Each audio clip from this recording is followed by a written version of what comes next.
अत्यन्तै रमणीय ठाउँ छ है। हेर्नुहोस् यसरी कुण्ड बनिएको छ। यो नुहाउनको लागि आफूलाई तन शुद्धि त मन शुद्धि है। त्यसरी हेर्नुहोस् 108 धाराहरू त्यहाँ छ। 108 धारामा चाहिँ हामीले तन शुद्धि गऱ्यौँ भने हाम्रो मन शुद्धि हुन्छ भन्ने किंवदन्ती छ। र मुक्तिनाथ मन्दिरमा आइसकेका छौँ। यसरी यहाँ कपडाहरू चेन्ज गर्नुहुन्छ। त्यहाँ चाहिँ लकर पनि छ र यसरी चाहिँ आफूलाई यस पवित्र यस गङ्गामा आफ्नो तनलाई धोएर मनलाई पनि स्वच्छ गराउने र आफूलाई मुक्तिको बाटोमा डुबाउने उद्देश्यले हामी 108 धारामा हामी यसरी नुहाउने गर्छौँ। हाम्रो मुक्तिनाथ मन्दिरहरू हामी हेर्न सक्छौँ र अत्यन्तै भिड छ। यति डाँडा काँडामा भएर पनि यस्तरी भिड हुनु एउटा अलौकिक शक्ति भएको कारणले नै आज धर्मावलम्बीहरू यसरी आइराख्नु भएको छ। हामी हेर्न सक्छौँ र अत्यन्तै सुन्दर छ। र सम्पूर्ण जति पनि हुन्छ धर्मावलम्बी वैदिक सनातनहरू एकचोटि आउनै पर्छ। आमा नुहाइसक्नु भयो? ध्यान के अरे दर्शन गर्नु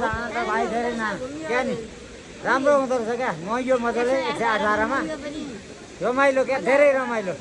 जस्ताखेरि फेरि पनि आउने हुने रहेछ आइरहँदाखेरि। धेरै रमाइलो। जसरी नाम चाहिँ मुक्तिनाथ छ, मुक्ति पाउने जस्तै ठाउँ छ होइन? पाइन्छ जस्तो छ, पाइन्छ मुक्ति पाइने।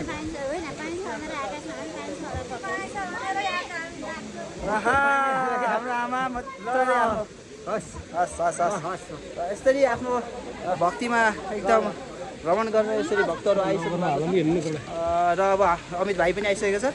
लकरमा कपडा हालेर चाँडो नुहाउँदै अमित भाइलाई चाँडो स्नान गरेर दर्शन गर्ने एकदम इच्छा रहेको छ। त्यो चाँडो गरेर ढिलो नगरौँ। अत्यन्तै यहाँ आइसकेपछि यस्तो एनर्जी बढ्यो कुरै छोड्नु। बाफ रे बाफ, जति थकाइ सब मेटिको। र यसरी हाम्रो यहाँ लकर छ। लकरमा हामी अब यसरी कपडाहरू राखेर यसरी नुहाइँदै गर्नेछौँ। र पुरै पर्वतै ढाकेको र हिमालय यसरी घेरेको हेर्नुहोस् हाम्रो वरपर छ। यति उच्च स्थानमा पनि यस्तो रमणीय ठाउँ छ। र यस्तो चिसोमा पनि धर्म र आस्थाको लागि उहाँले चिसो नबनिकन यसरी नुहाउनुहुन्छ। यस्तो लुगासुगा लाग्ने केही पनि हुँदैन, यति अलौकिक शक्ति छ। र अब हामी एकछिन नुहाउनेछौँ। जय शम्भु। दर्शन भयो तिम्रो? नुहायो कि नै? नाचेन? तपाईँको भइसक्यो है? दर्शन पनि भयो? वेटिङमा हो? ए हस्, हेर्नु सबै एकदम हर्षित हुनुहुन्छ, एकदम उत्साहजनक हुन्छ। हजुरको दर्शन भइसक्यो? जाडो त लागेन? हामी नेपालमा देख्यौँ ए हो। ल इलामदेखि आउने पूर्वदेखि पश्चिमसम्म यहाँ आउनु भएको छ है। हामी पश्चिमको, उहाँहरू चाहिँ पूर्वका। ल हाम्रो यसरी भेट भइरहेको छ। एउटा तीर्थस्थलले पनि एउटा टाढाको भक्तहरूलाई भेटाउने एउटा जमर्को पनि गर्छ। त्यसै कारणले सम्पूर्ण मुक्तिनाथमा हाम्रो रमेश दाई नुहाउनु पऱ्यो। ब्यास भाइ एकदम जुन थकाइ छ नि, तलको थकाइ मेट्यो। यो उत्साह हेर्नुहोस् त हाम्रो केटाहरूको उत्साह। नेपालगञ्जको मैलो यो मुक्तिनाथमा फाल्ने भनेर आएको छन् है। कति दिन बनाउनु आएको बाबु यहाँ नुहाउने भनेर?